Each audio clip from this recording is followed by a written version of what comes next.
Hello and welcome back to my channel. आज हिमाचल प्रदेश history के इस सेगमेंट में हम डिस्कस करेंगे।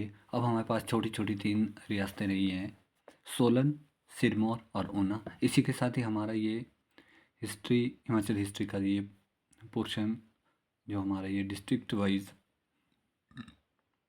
हिस्ट्री का हम डिस्कस कर रहे थे, ये फिर आज क्लोज हो जाएगा।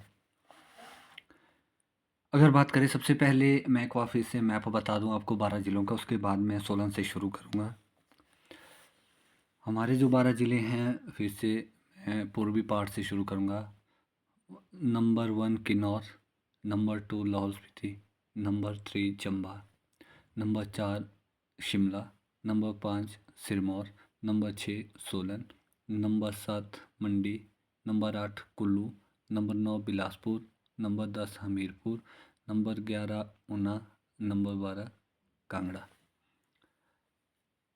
मैं बार बार इनको इसलिए रिपीट करवाता हूँ कि जैसे ही हम लोग 4-5 लेक्चर देखेंगे डिस्ट्रिक्ट वाइज, जैसे ही हम देखेंगे तो कम से कम मैप हमारे माइंड में क्लियर होना चाहिए। मैप हमारे माइंड में अगर क्लियर हो जाता है तो इससे हमें इजी हो जाता है कि हमारी जो डिस्ट्रिक्ट्स हैं कहाँ पर स्थित हैं। हिमाचल प्रदेश का जो अगर मैप की बात की जाए, अगर हमारे लिए मैप हमारा कंप्लीट हो जाता है, अगर हिमाचल प्रदेश का मैप हमारे लिए क्लियर हो जाता है तो हमें इजी हो जाता है असेस करना कि कौन सा ज़िला किस दिशा में और कहाँ पर है। तो सबसे पहले शुरू करूँगा मैं सोलन से। तो मैं थोड़ा सा ये स्क्रीन थोड़ा सा बड़ा करता हूँ और मैं सोलन बताऊँगा आपको। सोलन, ये है हमारा सोलन, ये सोलन है। इसकी अगर हम लोग सीमा की बात की जाए तो यहाँ पर पूर्वी भाग में इसकी शिमला से लगती है और सिरमौर से दक्षिण पूर्व वाला पार्ट, वेस्टर्न पार्ट चंडीगढ़, और ये जो हमारी हरियाणा और पंजाब वाला जो बॉर्डर है, ये हरियाणा वाला बॉर्डर नीचे है, पंजाब वाला है, और यहाँ पर बिलासपुर और मंडी है। तो अगर बात करूँ डिस्ट्रिक्ट में तो 1 2 3 4, तो जो सोलन ज़िला है हमारा, ये सीमाएं साझा करता है सिर्फ 4 ही डिस्ट्रिक्ट से। अगर इसके बाद मैं शुरुआत करता हूँ, अगर हिस्ट्री की बात करता हूँ तो मैंने बता दिया आपको, शिमला पूर्वी और उत्तरी वाला भाग है शिमला। दक्षिण में ये पंजाब वाला जो पीछे पोर्शन बता रहे हैं, हरियाणा यहाँ पे आपको दिख रहा है। एक बार फिर से मैं इसे क्लियर करवा दूँ, ये हरियाणा वाली बाउंड्री यहाँ पे, और पंजाब यहाँ देखो, ये वाली पंजाब से है, ये वाली हरियाणा से है, और ये कैपिटल चंडीगढ़ यहाँ पे शो कर रहा है।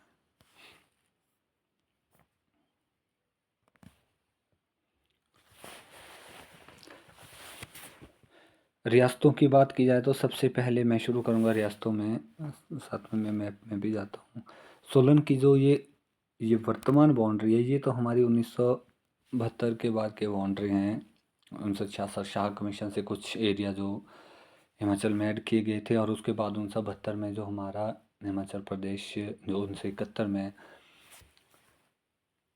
राज्य का जब दर्जा मिला था स्टेट्यूट का, उसके बाद जो एक बार फिर से बाउंड्री कुछ चेंज हुई थी, उसमें जो 1972 की बात की जाए तो उसके बाद ये जो हमारे 12 ज़िले हैं, ये 1972 का मैप है। तो अगर रियासतों की बात की जाए तो यहाँ पर सबसे पहले हमारे पास बघाट रियासत।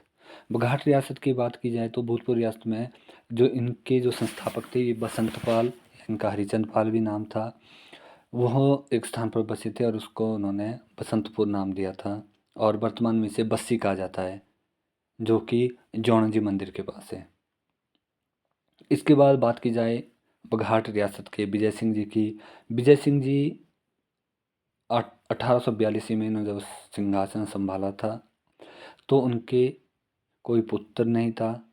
तो ऐसे में क्या हो गया था, रियासत अंग्रेज़ों के डलहौजी की जो लैप्स की नीति थी, इसके तहत 1848 के आसपास से इसको विलय की नीति के तहत ब्रिटिश साम्राज्य में मिला लिया गया था। वेरी वेरी इंपॉर्टेंट पॉइंट है ये, क्योंकि विलय की नीति, जब हम लोग लैप्स की नीति पढ़ते हैं डलहौजी की, तो हिमाचल प्रदेश का एक जो रियासत थी बघाट रियासत भी उसका ही पार्ट थी। दुर्गा सिंह, इसकी डिस्कस हमने ऑलरेडी पहले भी किया था। ये 1911 से 48 तक बघाट के राणा थे, और 1933 में चैम्बर्स ऑफ प्रिंसेस के लिए इन्हें निर्वाचित किया गया था। अब बात आती है बघाल रियासत की, या बाघल भी बोलते हैं, बघाल भी बोलते हैं। इसकी स्थापना की थी अजय देव जी ने, जो शहरी गांव में बसे थे, और राजा सुभाष चंद्र जी ने अर्की को राजधानी बनाया था। उसके बाद मेहरचंद, इससे क्वेश्चन भी पूछा गया था। जब हम हिमाचल प्रदेश में पहाड़ी चित्रकला की बात करते हैं तो अर्की चित्रकला बहुत ही फेमस चित्रकला है। मेहरचंद जी के कार्यकाल में वो चित्रकारों के संरक्षक थे। इस वक्त अर्की चित्रकला काफ़ी फेमस हुई थी, और अगर इसकी विशेषता की बात की जाए तो मुड़ा हुआ नाक इस चित्रकला की विशेषता है। उसके बाद बात आती है हमारे पास कुनिहार की। बात की जाए, कुनिहार की स्थापना 1154 ईस्वी में अवधूत देव ने की थी। ये क्वेश्चंस मैच द फॉलोइंग के लिए बहुत इंपॉर्टेंट है। उसके बाद कुठार रियासत की बात की जाए, इसकी स्थापना सूरत चंद जी ने की थी। महलों की स्थापना वीरचंद ने की थी। बेजा की स्थापना धौलचंद ने की थी। मंगल की स्थापना मंगल सिंह ने की थी। नालागढ़ और हिंडोर, हिंडोर जो नालागढ़ का प्राचीन नाम था, इसकी स्थापना कहलूर के राजा अजीत सिंह, इनके जो छोटे भाई थे, अजय चंद ने की थी। और आलमचंद के समय, इसमें मैंने लिखा कि आलमचंद के समय 1398 ईस्वी में तैमूर ने आक्रमण किया था कांगड़ा पर, और जो आलमचंद है इन्होंने तैमूर की मदद की थी। इसके बाद बात आती है हमारे पास राजा सुरेंद्र सिंह के काल की। बात की जाए तो 15 जुलाई 1948 को नालागढ़ को पेप्सू में शामिल कर दिया गया था, और अंत में 1966 में नालागढ़ को हिमाचल प्रदेश में शामिल किया गया। ये सोलन जिले का ही भाग था। बात की जाए अर्थव्यवस्था की तो सोलन हिमाचल प्रदेश का मशरूम जिला घोषित किया गया है, और यहाँ पर 5 दुग्ध शीतन संयंत्र है। 1961-62 की बात की जाए तो सोलन में पहला औद्योगिक क्षेत्र स्थापित किया गया था। 1964-65 में दूसरा औद्योगिक क्षेत्र बरोटीवाला में। सोलन में ही अत्यधिक संख्या में बड़ी, मध्यम और लघु उद्योग इकाइयाँ हैं। सबसे ज़्यादा इलेक्ट्रॉनिक इकाइयाँ चंबाघाट और जुब्बड़हट्टी में है। बद्दी हिमाचल प्रदेश का एक ऐसा औद्योगिक नगर है जिसमें निवेशकों को उत्पाद शुल्क और अन्य करों में छूट दी गई है। अगर बात की जाए तो जैसे ही हिमाचल प्रदेश की बात आती है औद्योगिक शहर के लिए, तो जो बद्दी और जो हमारा सोलन का जो एरिया है, बद्दी, नालागढ़, यहाँ पर जो उद्योग विकसित हुए। 2003 में क्या हुआ था कि जब एक न्यू इंडस्ट्रियल पैकेज दिया गया था सोलन के लिए, उसके बाद यहाँ पर बड़ी, मध्यम, लघु उद्योग की जो इकाइयाँ थी वो बड़ी थी, क्योंकि यहाँ पर इनको टैरिफ दे दिया गया था, इनको छूट दे दी गई थी। सोलन की अगर मंदिर की बात की जाए तो शूलिनी मंदिर है सोलन में, भगवान कृष्ण मंदिर है, जटौली मंदिर है जो राजगढ़ रोड सोलन में है। और यहाँ पर एक और इम्पॉर्टेंट पॉइंट है कि अनीस विला, अनीस विला जो सोलन में है, वो सलमान रश्दी, जो रिनोन्ड राइटर हैं सलमान रश्दी, इनके पुरखों का घर है। इसके बाद मैं मूव फॉरवर्ड करूँगा सिरमौर के लिए। सिरमौर, इस पे डिस्कस करने से पहले मैं आपको मैप की ओर ले जाना चाहता हूँ। थोड़ा सा मैं इसको बढ़ाना चाहता हूँ। ये है हमारा सिरमौर। ये सिरमौर की अगर बाउंड्री की बात की जाए तो ज़िलों के हिसाब से इसकी बाउंड्री सिर्फ 2 ज़िलों से लगती है। Number 1 Shimla, number 2 Solan. और अगर बात की जाए राज्यों में, तो राज्य में इसकी जो सीमा है ये 3 राज्यों से लगती है। नंबर 1 है हमारे पास यहाँ पर उत्तराखंड, नंबर 2 है हमारे पास यहाँ छोटा सा एरिया उत्तर प्रदेश, और तीसरा है हरियाणा। ये जब भी क्वेश्चन पूछा जाता है कि हिमाचल प्रदेश की बाउंड्री कितने राज्यों से लगती है, तो उत्तर प्रदेश, कई बार क्या होता है कि हमें कन्फ्यूज़न हो जाती है कि क्या उत्तर प्रदेश हिमाचल प्रदेश से जुड़ा है या नहीं जुड़ा है। क्यों?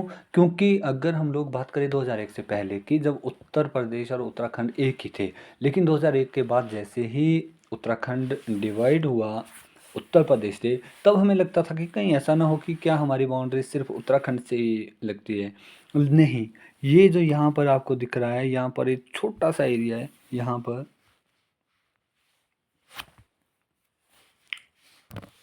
ये वाला, ये जो एरिया यहाँ पे जो दिख रहा है हमें, ये जो उत्तर प्रदेश से भी लगता है, उत्तर प्रदेश से हमारी सीमा लगती है। ये जो सिरमौर की सीमा है ये उत्तर प्रदेश से भी लगती है, हरियाणा से भी लगती है और उत्तराखंड से भी लगती है।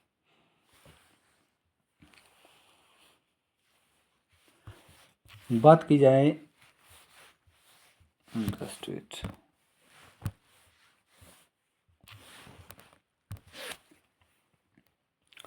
सिरमौर की अगर बात की जाए तो दून घाटी, जिसे क्यादा दून भी कहा जाता है, यहाँ दून के अलावा पूरी जो बाहरी हिमालय शिवालिक के तहत आता है। और उत्तर में अगर बात की जाए शिमला, पूर्व में टोंस और यमुना, और अगर दक्षिण की बात की जाए हरियाणा का क्षेत्र जो है इसके दक्षिण में है। उसके बाद बात आती है अगर मुख्य क्षेत्र है इसमें ट्रांसगिरी और सिसगिरी। एक बार मैं फिर से आपको मैप में दिखा देना चाहूँगा। ट्रांसगिरी और सिसगिरी में बड़ा भारी कन्फ्यूज़न था। ये जो एक नदी है, अगर एग्जैक्ट इसकी लोकेशन नहीं बनेगी तो इसको आप एक बार चेक कर लेना। ये जो हमारे पास गिरी नदी आती है, ये ऐसे ऐसे ऐसे यहाँ ऐसे करके, ये वाला जो एरिया है ये वाला है ट्रांसगिरी का, और जो नीचे वाला एरिया ये है सिसगिरी का। वेरी वेरी इंपॉर्टेंट, इसमें कई बार कन्फ्यूज़न होती थी कि कौन सा ट्रांसगिरी है कौन सा सिसगिरी है।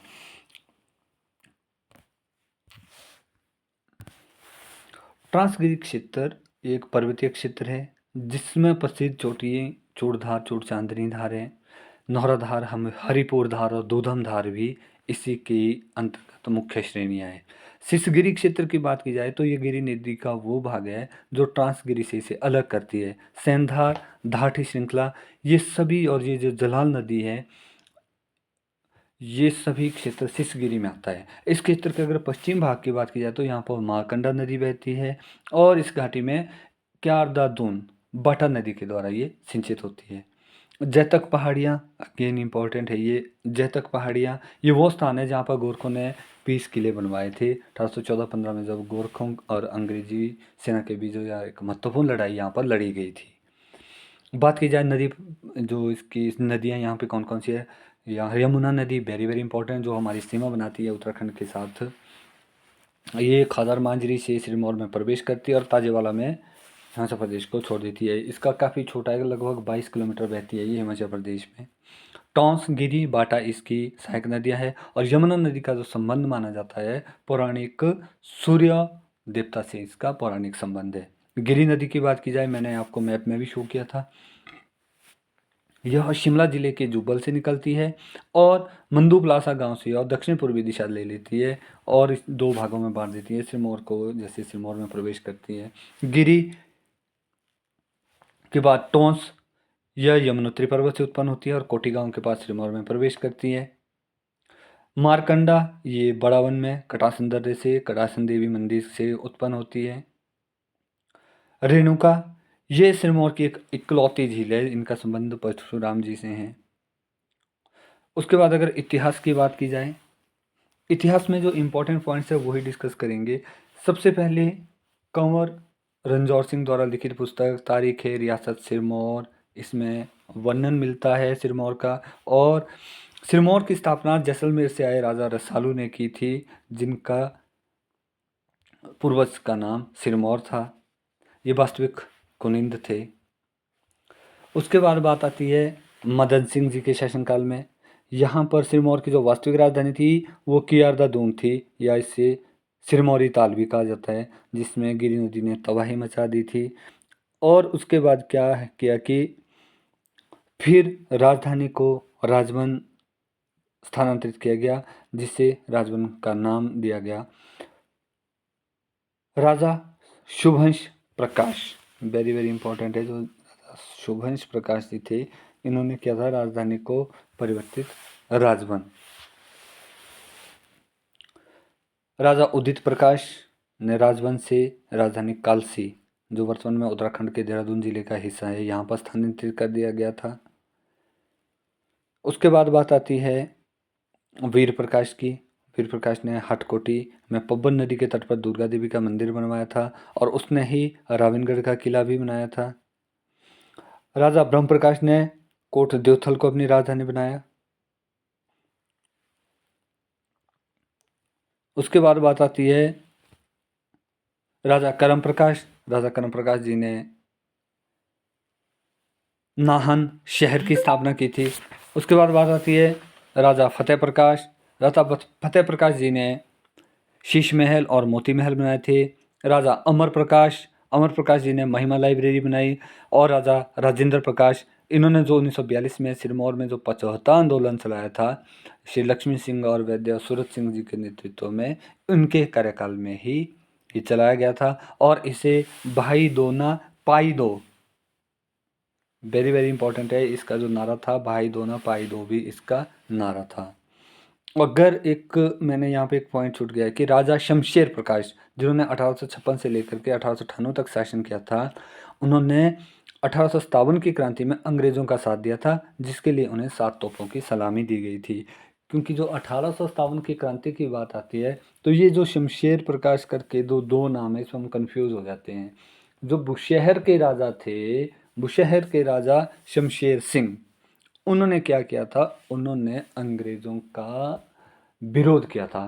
बुशहर एकमात्र रियासत थी जिन्होंने अंग्रेजों का विरोध किया था। लेकिन जो राजा शमशेर प्रकाश थे सिरमौर के, इन्होंने 1857 की क्रांति में अंग्रेजों का साथ दिया था। इसके बाद अगर बात आती है अर्थव्यवस्था की, अर्थव्यवस्था में जो यहाँ पर सोलनगोला, किन्नौरी अर्कल, लिंकन बून, जो किन्नौरी अर्कल और लिंकन बून है ये मटर की किस्में हैं। सोलनगोला टमाटर की किस्म है, ये जो इस ज़िले में उगाई जाती है। उसके बाद हमारे पास धौला कुआं में खाद्य प्रसंस्करण इकाई है। उसके बाद HPMC का फल प्रसंस्करण इकाइयाँ राजगढ़ और बागथन में है। सीमेंट कॉरपोरेशन ऑफ इंडिया, इन्होंने राजबंद में अपना सीमेंट कारखाना स्थापित किया है। सिरमौर के बैंक की बात की जाए, इनका जो पहला बैंक था वो नाहन नेशनल बैंक था, जो 1893 में शुरू हुआ था। 1944 में इसे बैंक ऑफ सिरमौर का नाम दिया गया और 1955 में से हिमाचल प्रदेश राज्य सहकारी बैंक लिमिटेड में शामिल कर लिया गया था। इसके बाद बात आती है ऊना की। ऊना को मैं एक बार फिर से मैप में दिखा करके फिर हमारा ये टॉपिक सारे क्लोज हो जाते हैं। ऊना, थोड़ा सा ये है हमारा ऊना। ऊना की अगर बात की जाए कि किन किन डिस्ट्रिक्ट से इनकी बाउंड्री शेयर होती हैं, तो पहला यहाँ पर कांगड़ा, दूसरा हमीरपुर, तीसरा बिलासपुर, और वेस्टर्न पार्ट में चाहे साउदर्न भी है कुछ, ये पंजाब के साथ सीमा साझा करता है। इसके लिए अगर बात की जाए तो वैसे तो हमने मैक्सिमम कांगड़ा के इतिहास में ये सारी चीज़ें पढ़ ली थी, बाउंड्रीज मैंने यहाँ से बता दी है। इसके 2-3 पॉइंट यहाँ पे इंपॉर्टेंट है, ऊना जिले के 2-3 पॉइंट मैं यहाँ डिस्कस करना चाहूँगा। सबसे पहले अगर बात की जाए तो जसवां व कुटलैहड़ जो रियासतें थी ये कटौर साम्राज्य से ही निकली थी, कांगड़ा से ही ये स्वतंत्र हुई थी, और ये कांगड़ा के अंतर्गत ही इनका हमने वर्णन कर भी दिया था। अगर बात की जाती तो ब्यास नदी ऊना और कांगड़ा के बीच सीमा बनाती है। अंजौली, अंजौली जो ऊना में है, इसमें मुर्गी पालन केंद्र है, तथा झलेरा, बंगाणा और पबोवाल में 3 दुग्ध शीतन केंद्र हैं। डेरा बाबा रुद्र जी का यहाँ पर मंदिर है। इसमें एक और बात थी वेरी वेरी इंपॉर्टेंट, वो थी स्वां नदी। स्वां नदी जो जिसे ऊना जिले का शोक भी कहा जाता है, ये जो क्या करती है अपना रास्ता बदलती है और काफ़ी बाढ़ लाती है ऊना ज़िले में। लेकिन जो 2013 में स्वां नदी तटीकरण हुआ, स्वां नदी तटीकरण से जो नदी का बहाव था वो रुक गया और वहाँ पर ये जो कुछ इंसिडेंट्स थे फ्लड आने के वो ख़त्म हो गए हैं। तो आज यहाँ एक बार फिर से मैं कहना चाहूँगा कि यहाँ पे हमारा हिमाचल प्रदेश की ज़िलेवार जो इतिहास है ये ख़त्म हो जाता है। ये कुछ इम्पोर्टेंट पॉइंट्स थे, हिस्ट्री काफ़ी है, लेकिन एग्जामिनेशन पॉइंट ऑफ व्यू से जितना इम्पोर्टेंट था उतना मैंने डिस्कस किया। अगर आपको लगता है कि यहाँ पे यूज़फुल इंफॉर्मेशन जा रही है तो आप इस चैनल को शेयर करें, सब्सक्राइब करें और वीडियो को लाइक करें। Thank you, thanks for listening carefully.